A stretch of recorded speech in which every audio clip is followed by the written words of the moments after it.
ఆశీలోనైనా ల్యాబ్స్లోనైనా ఏదైనా అన్యూజువల్గా జరిగిందా? ఓడించగలడు. అవునా?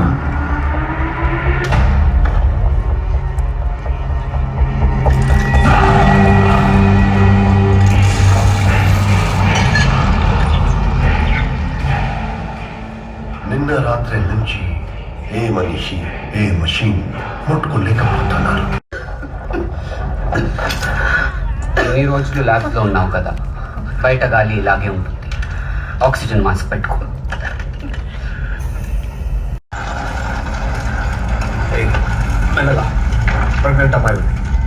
లాస్ట్ టైం ప్రెగ్నెంట్ అమ్మాయిని ఎప్పుడు చూసానో గుర్తు కూడా లేదు. తన కథల్లో ఇవనే అంటావా? తెలియదు. అన్నిటికీ తెలియదు అంటే ఎలా? ఎదుగో